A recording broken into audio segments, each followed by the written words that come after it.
अस्सलाम वालेकुम मेरे समझदार पाकिस्तानियों। मेरा नाम रेहान तारिक है और आप मेरा यूट्यूब चैनल और फेसबुक पेज देख रहे हैं। करोड़ हा दरूद आक़ाए दो जहां नबी मेहरबान मोहम्मद मुस्तफ़ा सल्लल्लाहु अलैहि वसल्लम पर। इस दुआ और इस उम्मीद के साथ इस व्लॉग का आगाज करते हैं कि अल्लाह रब्बुल इज्जत इस मुल्क के फैसला साजों के दिलों में समझदार पाकिस्तानियों के लिए नरमी पैदा कर दे। गल वध गई है मुख्तारिया, ये हम आपको बता रहे थे कि पिक्चर अभी बाकी है मेरे दोस्त। सब हंसी खुशी रहने लगे, लेकिन इस हंसी खुशी के अंदर इस रंग में किसी ने भंग डाल दिया है और मुक्तिदरा ने यानी एस्टैब्लिशमेंट ने सर पकड़ लिए हैं। कप्तान ने फाइनली अडियाला जेल से फैसला कुन चाल चल दी है और बड़ा सरप्राइज जिसकी तवक्को की जा रही थी और बार बार हम आपको बता रहे थे कि एक सरप्राइज आने वाला है, वो सरप्राइज भी आ गया है। और आज सुबह के व्लॉग में हमने आपको बताया था कि मलिक रियाज का किरदार बड़ा अहम हो गया है और मलिक रियाज की जानिब से कोशिश और काविश यही की जा रही है कि आसिफ अली जरदारी को किसी तरह मना लिया जाए और आसिफ अली जरदारी और तहरीक इंसाफ के माबैन दूरियां भी थोड़ी कम की जाए। आज इमरान खान से असद कैसर की मुलाकात भी बड़ी क्रूशल साबित हुई है और आज ही वजारत उज़्मा के लिए उमर अयूब का नाम भी फाइनल कर लिया गया है। और साथ ही पाकिस्तान तहरीक इंसाफ ने अमेरिका से भी एक मुतालबा किया है। गुज़श्ता रोज मौलाना फजलुर रहमान की प्रेस कॉन्फ्रेंस के बाद आज पाकिस्तान तहरीक इंसाफ की जानिब से लचक का मुजाहरा किया जाना असल में ये इस्टेब्लिशमेंट को वाज़े पैगाम है और इस्टेब्लिशमेंट की रंग में भी भंग डालने के मुतरादिफ है। अब 12 फरवरी की रात क्या हुआ और 12 फरवरी की उस रात कौन था जो प्रेस कॉन्फ्रेंस करने पे आमादा नहीं हो रहा था और अल्टीमेटली जो प्रेस कॉन्फ्रेंस 13 को करवाई गई, इससे पहले किसकी आपस में क्या बातचीत हुई और किस तरह जोर जबरदस्ती से धूस धांधली के जरिए से प्रेस कॉन्फ्रेंसेस भी हुई, तकारीर भी हुई, खिताबात भी हुई और स्टेटमेंट्स, लिखे हुए स्टेटमेंट्स पढ़े जाते रहे। ये तमाम दर मामला आज के इस व्लॉग में टेकअप करेंगे, लेकिन उससे पहले मैं इंतहाई अदब से आपसे रिक्वेस्ट करता हूं कि अगर आपने हमारा चैनल सब्सक्राइब नहीं किया है तो चैनल को सब्सक्राइब कर लें। अगर वीडियो पसंद आए तो लाइक और शेयर करना इसलिए जरूरी है कि हमारा मैसेज तक पहुंच सके और अगर बेल आइकन प्रेस करेंगे तो ऐसी बहुत सारी वीडियोस आपकी निगाह से गुजरती रहेगी। मेरे समझदार पाकिस्तानियों, सबसे पहले तो इंपॉर्टेंट चीज ये है, जरा नक्शा खींच देते हैं कि 12 अप्रैल को आईएमएफ के साथ मामलात मैच्योर होना बहुत जरूरी है। यानी 12 अप्रैल को हुकूमत ये कोशिश कर रही है, जो निगरां हुकूमत है, मैं निगरां हुकूमत से क्योंकि बात आगे बढ़ेगी तो जाहिर है एस्टैब्लिशमेंट और एस्टैब्लिशमेंट ये चाहती है जिसने माशी महाज को संभाला हुआ है कि जो 6 अरब डॉलर है, अब की बार 3 अरब डॉलर नहीं, क्योंकि 3 अरब डॉलर तो हमने हजम कर लिए, 6 अरब डॉलर हासिल किया जाए। और जाहिर है जो स्पेशल इन्वेस्टमेंट फैसिलिटेशन काउंसिल है वो बराह रास्त chief of the army staff general Nasim Munir monitor कर रहे हैं और जो माशी फ्रंट है उन्होंने संभाला हुआ है। और इस माशी फ्रंट को देखते हुए, जो डिफॉल्ट वाला मामला है उसको देखते हुए और उसको फोर फ्रंट पे रखते हुए एस्टैब्लिशमेंट इस वक्त तमाम तर जमातों को यह कह रही है कि आपका मुत्तहिद रहना, यानी जो एंटी इमरान फोर्सेस है उनका मुत्तहिद होना बहुत जरूरी है। हमने आपको बताया था कि एस्टैब्लिशमेंट ने दवाई कुछ ज्यादा डाल दी और दवाई ज्यादा डालने की वजह से रिएक्शन भी हुआ और उस रिएक्शन को कम करने के लिए मजीद जितनी दवाई डाली जा रही है वो भी कारगर साबित नहीं हो रही, क्योंकि एंटीबायोटिक्स ऑलरेडी जब मरीज को इतनी ज्यादा दे दी जाती है कि जो हाई डोजेज है वो भी असर नहीं करती और उसके बाद फिर स्टेरॉइड के इंजेक्शन लगाने पड़ते हैं। तो मामला कुछ इसी तरह का है। अब रंग में भंग डलता हुआ महसूस हो रहा है। सबसे पहले तो हर एक ने अपनी अपनी जंग लड़ी। शहबाज शरीफ साहब ने अपनी जंग लड़ी, नवाज का पता काट दिया, साइड पे बिठा दिया, खुद अपने आप को पोस्ट कर दिया वजारत उज़्मा का कैंडिडेट। असल में हुआ क्या, आपको याद होगा कि उस रात, जिस रात नवाज शरीफ साहब इलेक्शन नताइज सुनने और विक्ट्री स्पीच करने के लिए मॉडल टाउन पहुंच गए थे, यानी ये 8 फरवरी की रात थी और फिर पता चला कि नई इंतखाबात अभी नहीं आ रहे और पता चला कि मेरे अपने लोग हार रहे हैं। फिर बात 9 फरवरी पे पहुंच गई और उसके बाद जो एक तकरीर नवाज शरीफ साहब से कराई गई थी वो जबरदस्ती कराई गई थी और शहबाज शरीफ और इसहाक डार को पैगाम भेजकर तकरीर कराई गई थी। उनको आमादा किया गया था, राजी किया गया था, कुछ लो और कुछ दो हुआ था।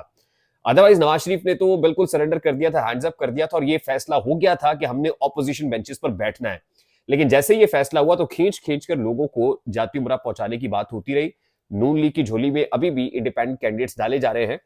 ये सारे मामला हुए और फिर कल मौलाना फजलुर रहमान ने बता दिया कि एक कैंडिडेट तो मतलब महमूद खान अचकज़ई अपने घर, मतलब जो जिस कैंडिडेट के जो उसके अपोनेंट था पाकिस्तान मुस्लिम लीग नून का, जो अपने घर में सो रहा था और जो दस्तबरदार हो गया था महमूद खान अचकज़ई के लिए, उसको उठा के जोड़ के कहा गया तुम जीत गए हो। उसने कहा मैं कैसे जीत सकता हूं। इसी तरह बहुत सारे ऐसे कैंडिडेट्स भी आ गए जिन्होंने कहा हम दस्तबरदार होते हैं, भाई हम नहीं जीते। वो कह रहे हैं हम नहीं जीते, उनको उठा उठा के, सोए हुए को उठा के कहा जा रहा है कि आप जीते हुए हो, यानी उठो, होश करो मोहन प्यारे, उठो तुम। तो ये मामला होना शुरू हो गए, मनाया गया। फिर मानने के बाद जनाब शहबाज शरीफ साहब से प्रेस कॉन्फ्रेंस भी करा दी गई। फिर शहबाज शरीफ साहब की प्रेस कॉन्फ्रेंस पे इक्तफा नहीं हुआ, बल्कि आसिफ अली जरदारी साहब और उनकी, खासतौर पे आसिफ अली जरदारी को बहुत ज्यादा सेंट्रल एग्जीक्यूटिव कमेटी और अपने साहबजादे की वजह से प्रेशर बहुत ज्यादा था। वो कह रहा था हम ऑपोजिशन बेंचेस पर बैठेंगे, नहीं तो हम पाकिस्तान तहरीक इंसाफ से बात करेंगे। तो उनको यह कहा गया कि भाई आपको 1977 के नताइज याद नहीं, 1977 के अंदर जो कुछ हुआ उसके बाद फिर क्या होता है। और हमने अपने एक ब्लॉग के अंदर बताया था कि martial law is always an option, emergency is always an option. वो तो हमेशा ऑन कार्ड्स होती है और फिर सियासतदानों को इससे डराया जाता है, झिझोड़ा जाता है।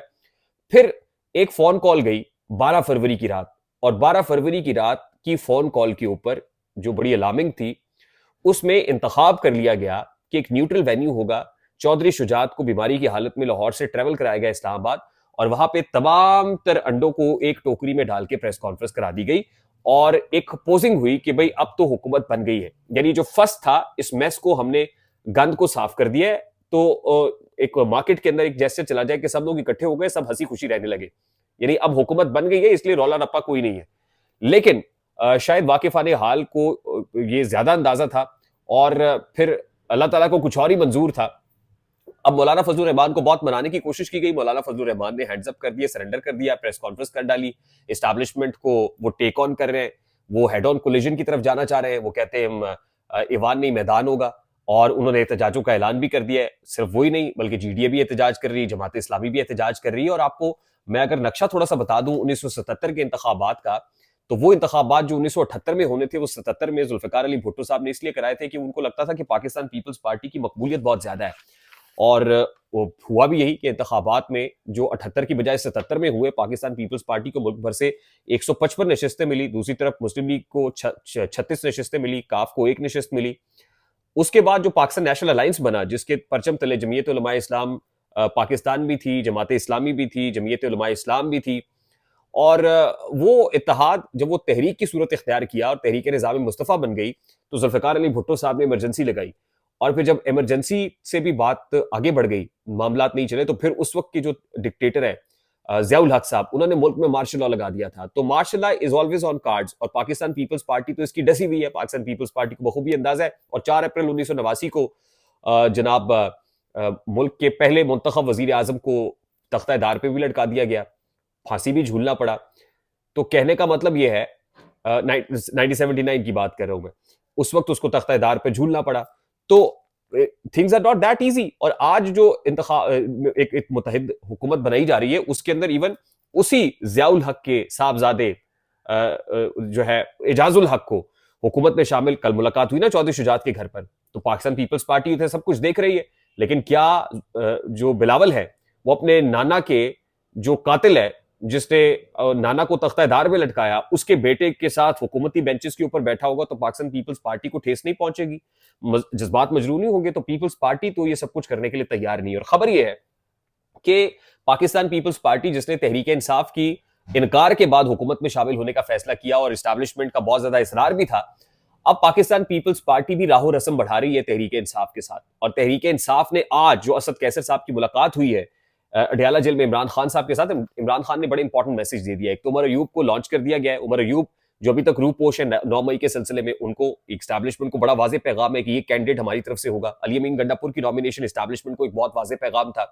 और फिर उन्होंने जमीयत उलमा इस्लाम फे के साथ भी हाथ मिलाने का कह दिया, यानी एहतजाज हम मिलकर करेंगे। जेयूआई और ये पहले भी कह दिया था कि पीपल्स पार्टी, पीएमएलएन और इसके साथ एमकेएम के साथ इत्तेहाद नहीं हो सकता। जेयूआई का नाम नहीं लिया था क्योंकि उनको पता था, खान को अंदाजा था कि जमीयत उलमा इस्लाम फे की रिजर्वेशन से ये निकलेंगे। खान ने आज कह दिया। लेकिन असद कैसर ने आज, जब एक सहाफी ने सवाल किया कि पीपल्स पार्टी के साथ हाथ मिलाएंगे, तो उन्होंने कहा, कप्तान ने कह दिया कि पीपल्स पार्टी से भी बात करें, और इमरान खान के हुक्म पर एक कमेटी बना दी गई है जो अल्टीमेटली पीपल्स पार्टी से भी बातचीत करेगी।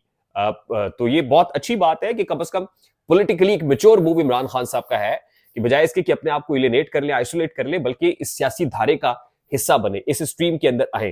तो पाकिस्तान पीपल्स पार्टी क्या यू टर्न लेती है?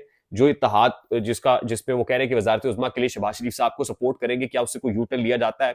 क्या एस्टैब्लिशमेंट उनको ऐसा करने देती है? और अल्टीमेटली हमारी राय के मुताबिक मलिक रियाज भी स्पॉन्सर्ड जो एक्टिविटी चल रही है इस्लामाबाद के अंदर भी, और जोड़ तोड़ जिसके बारे में वो आपको बता रहे हैं कि ये बोलियां जरा तेज हो गई हैं, वक्त कम है, मुकाबला सख्त है। हर कोई ये कोशिश कर रहा है कि वो बद्दे उचक ले। अलीम खान मुस्लिम लीग नून के फ्रंट से काम कर रहे हैं, आईपीपी के फ्रंट से, एस्टैब्लिशमेंट के फ्रंट से। पीपल्स पार्टी दूसरे महाज पर काम कर रहे हैं, नंबर गेम पूरी कर रहे हैं। और आपको हमने बताया था कि 21-22 तारीख को गैजेट नोटिफिकेशन इशू होना है। उससे पहले 21-22 तारीख से पहले सिचुएशन बड़ी डेवलप होती हुई नजर आ रही है। और मैं आपको बता दूं कि ये नंबर गेम के मामले के अंदर जो भी होगा, कम से कम जो अगर आप हठधर्मी के साथ, फॉर एग्जाम्पल अब इस वक्त तो 134 का गोल्डन नंबर है, और अगर 134 का गोल्डन नंबर कोई अचीव नहीं कर पाता तो क्या होगा? रन ऑफ इलेक्शन होगा। रन ऑफ इलेक्शन के अंदर 134 का नंबर नहीं होगा, बल्कि अक्सरियत होगी।